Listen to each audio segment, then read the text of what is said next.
How are you, honey? For over 200 years, America has carried on the greatest experiment in self-government in the history of the world. And that's not hyperbole, that's a fact. We're the people. The people vote and choose their own leaders, and they do it peacefully. And we're in a democracy. The will of the people always prevails. Yesterday, I spoke with President-elect Trump to congratulate him on his victory.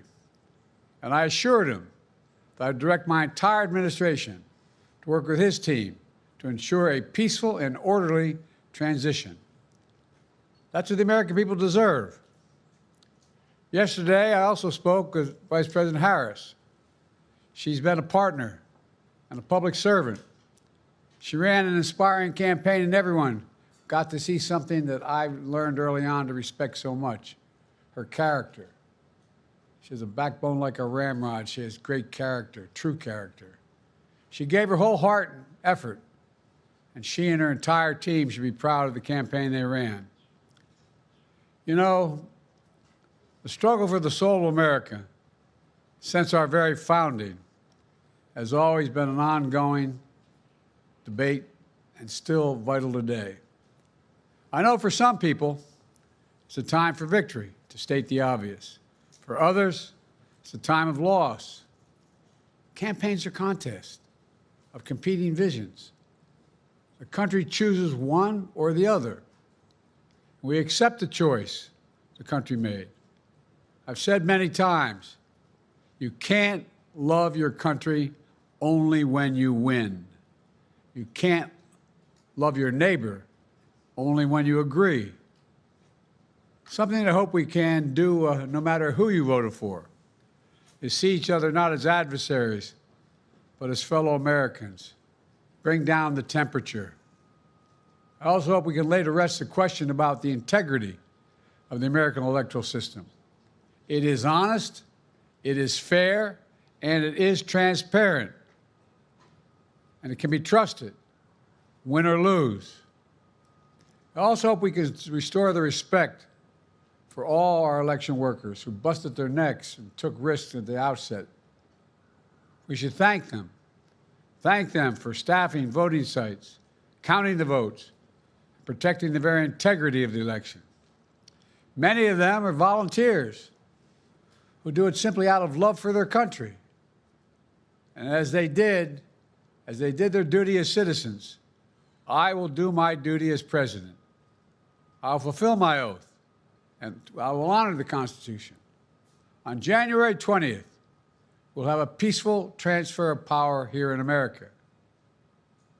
To all our incredible staff, supporters, cabinet members, all the people who've been hanging out with me for the last 4 years, God love you, as my mother would say. Thank you so much. You put so much into the past 4 years. I know it's a difficult time. You're hurting. I hear you and I see you. But don't forget all that we accomplished. It's been a historic presidency. Not because I'm president, because what we've done, what you've done. A presidency for all Americans. Much of the work we've done is already being felt by the American people, but the vast majority of it will not be felt over the next 10 years. We have legislation we passed that's just only now just really kicking in. We're going to see over $1 trillion worth of infrastructure work done, changing people's lives in rural communities and communities that are in real difficulty because it takes time to get it done. And so much more it's going to take time, but it's there. The road ahead is clear, assuming we sustain it.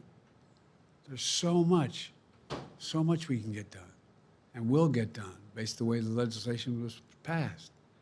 And it's truly historic. You know, we're leaving behind the strongest economy in the world. I know people are still hurting, but things are changing rapidly. Together, we've changed America for the better. Now we have 74 days to finish the term, our term. Let's make every day count. That's the responsibility we have to the American people. Look, folks, you all know it in your lives. Setbacks are unavoidable. but giving up is unforgivable.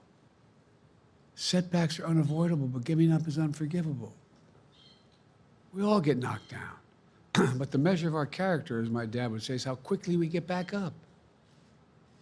Remember, a defeat does not mean we are defeated.